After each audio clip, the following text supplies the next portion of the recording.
Good news digital Gujarat scholarship 2025-26 ના અહીં SC ST અને ઓબીસી કેટેગરી ત્રણેય કેટેગરીના ઓનલાઈન ફોર્મ સ્કોલરશિપના રીઓપન થયા છે તેના વિશે આ વિડીયોમાં જોઈશું. નમસ્કાર મિત્રો, શિવસાગર ગાઈડ ચેનલમાં આપ સૌનું ફરી હાર્દિક સ્વાગત કરું છું.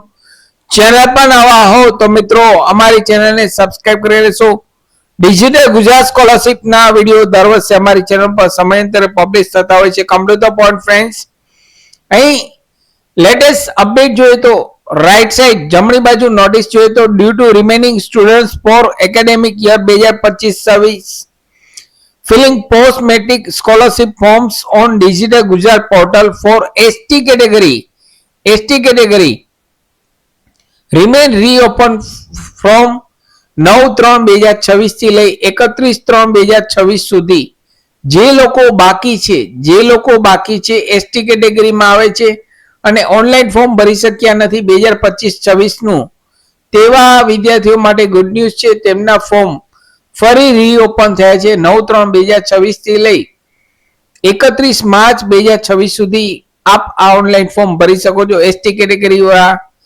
ત્યારબાદ અહીં નીચે જોઈએ તો એસસી કેટેગરી અને ઓબીસી કેટેગરી માટે પણ 23/2/2026 થી લઈ 23/2/2026 થી લઈ 15/3/2026 સુધી જે સ્ટુડન્ટ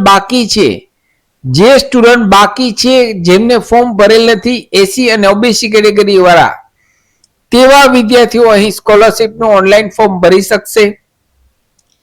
એસસી અને ઓબીસી ના ફોર્મ જ્યારે શરૂ થયેલા હતા ત્યારે મેં ઓલરેડી ચેનલ પર વિડીયો પબ્લિશ કરેલો હતો, તો પ્લેલિસ્ટમાં જઈ જોઈ લેશો. અહીં ફરી રિપીટ કરું છું કારણ કે અહીં એસટી કેટેગરીના આજની તારીખ 9/3 ના ફોર્મ ઓપન થયા છે અને એસસી અને ઓબીસી કેટેગરીના તો 23/2/2026 ના ફોર્મ ઓલરેડી ઓપન થઈ ગયા છે અને લાસ્ટ તારીખ 15 માર્ચ 2026 છે. તો જે લોકો બાકી છે એસસી એસટી ઓબીસી ત્રણેય કેટેગરી માટે, તો એસસી અને ઓબીસી માટે 15 માર્ચ છે, જ્યારે એસટી કેટેગરી માટે 31 માર્ચ 2026 છે.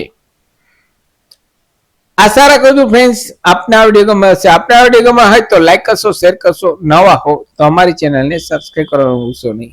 ફરી મળું છું નવા વિડીયોમાં નવા ટોપિક સાથે. ત્યાં સુધી મિત્રો જય હિન્દ, જય ભારત.